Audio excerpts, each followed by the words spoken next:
Hey guys, welcome to Agimar Wings of Angel. Kamusta po ang inyong araw? Sana ay kayo'y nasa mabuting kalagayan at kasama ng inyong mga mahal sa buhay. Dahil araw ng mga puso, asahan natin ng kanilang mga kapalaran ang mga nagmamahal at umaasa. Si Aries, ay tignan natin ang kanyang magiging kapalaran ngayong buwan ng mga puso. Siya ba'y magiging masaya?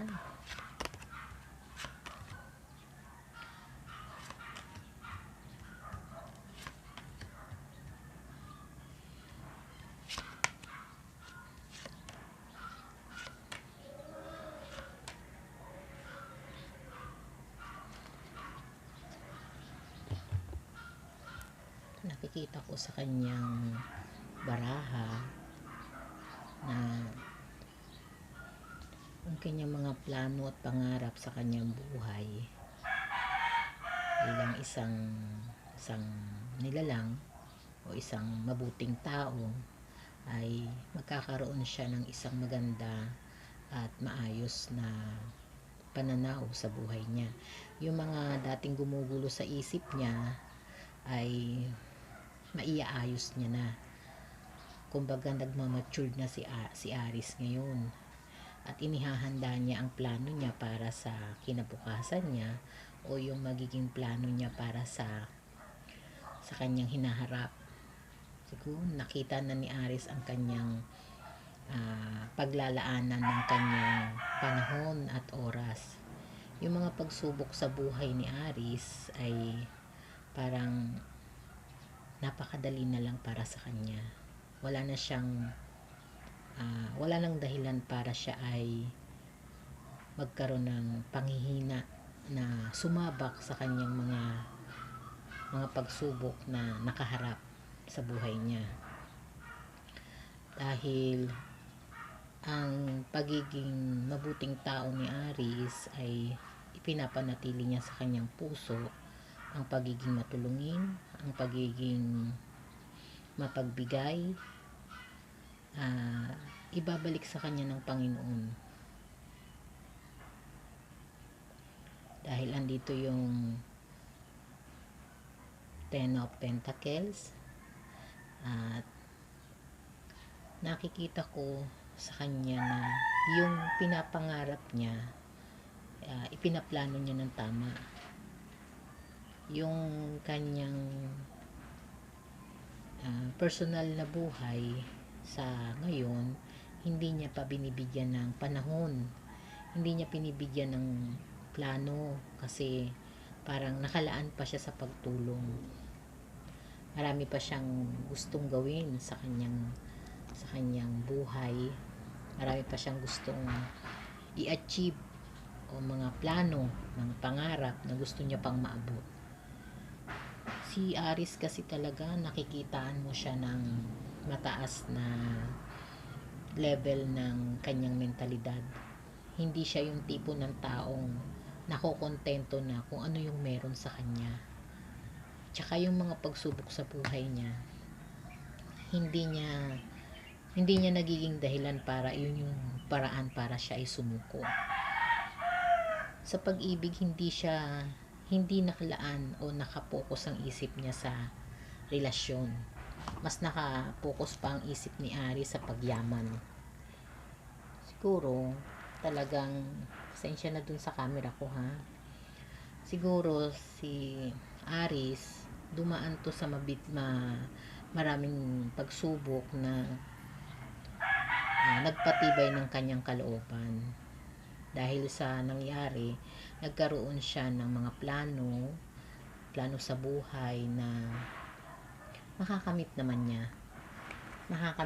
yung mga pangarap niya, kaya lang hindi agad-agad. Pero kung susundin niya yung pananaw niya sa buhay niya bilang isang Aries at gagamitin niyang guideline yung mga pagsubok na pinagdadaanan niya sa buhay niya, sa trabaho niya, makakamit niya yung pangarap niya, aasenso siya, aasenso si Aris. Walang duda na maaabot niya yung pangarap niyang pag-unlad, pagtulong. Ito kasi si Aris may puso siya na tawag dito, may puso siya ng mas lamang yung malasakit niya sa pamilya niya kaysa sa ibang tao. Yun yung punto na kasi ang iba mas binibigyan ng importansya ang ibang tao kaysa sa pamilya. Si Aris hindi, mas nakapokus siya sa pamilya niya kaysa sa ibang tao. Kaya yung mga plano niya para sa kanya at sa kanyang pamilya. Kaya magkakaroon siya ng good karma na maaabot niya yung mga pangarap niya na kung ano man yung pinaplano niya dahil andito si Knight of Cups na naka-reverse, hindi naman siya pinanghihinaan ng loob. Kumbaga, tuloy-tuloy pa rin yung kanyang plano. Bumagyo man o umulan o may mga pagsubok man darating sa buhay niya, hindi siya nagpapagiba. Kaya lang ipinapayo ko sa iyo, Aris, na bigyan mo rin ng importansya ang kalusugan mo, ang iyong vitamins. Huwag mong kakalimutan dahil nakikita ko dito na ikaw ay namimiss mo yung pag-inom ng mga gamot, ng mga vitamins mo, o parang halos ayaw mong uminom ng vitamins. Pero kailangan ng katawan mo yan para yung sharp ng isip mo talagang maging very active. Kaya ikaw, Aris, tuloy mo lang kung ano yung mga plano mo. Huwag kang magpapatalo sa mga problema dahil matatag ka naman naka-reverse yung 7 of Wands mo na yung mga dating mga problema sa buhay mo na dumaan, hindi mo na siya ganun iindahin. May mga plano ka na dapat masunod at dapat mong sundin dahil nakita mo yung pinakatamang pattern para sa buhay mo. Huwag kang alisin mo lang yung konting hiya na nandiyan sa, syempre, hindi naman siguro tayo artista, pero medyo mag-level up ng konti yung hiya. Medyo kung dati ang hiya mo kung nasa 40%, gawin mo 35% na lang para medyo maging komportable ka sa pagharap sa mga makakasalamuha mo kasi may mga tao kang makakaharap na medyo matataas, medyo sabihin na nating may koneksyon.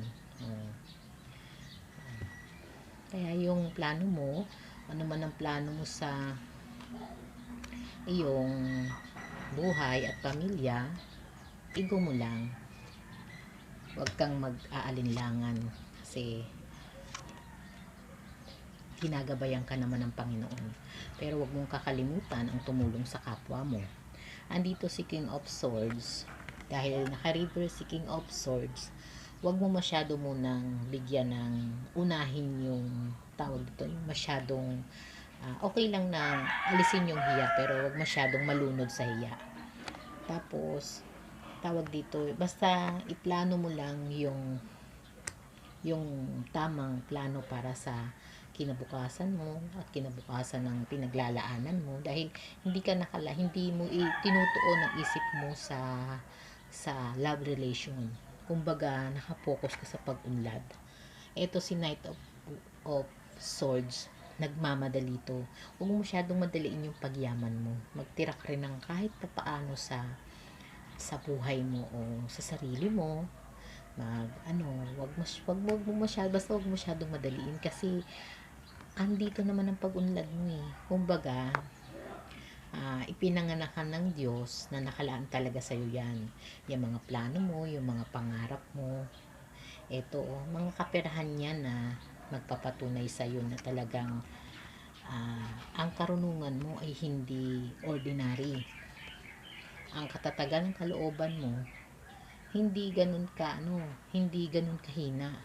Pero wala kang panahon para sa mga kasiyahan, masyado kang seryoso, Oo, masyadong seryoso yung personality mo na sa palagay ko naman okay naman yun. Walang mali sa'yo. At nandito si Six of Pentacles na naka-reverse, yung pagtulong mo sa pamilya mo, hindi naman masama. Pero minsan, magtira ka rin kahit papaano para sa sarili mo. Dahil mayroon ka rin kakaharapin na sarili mong buhay, nakialam pa yan, no? Pasensya na.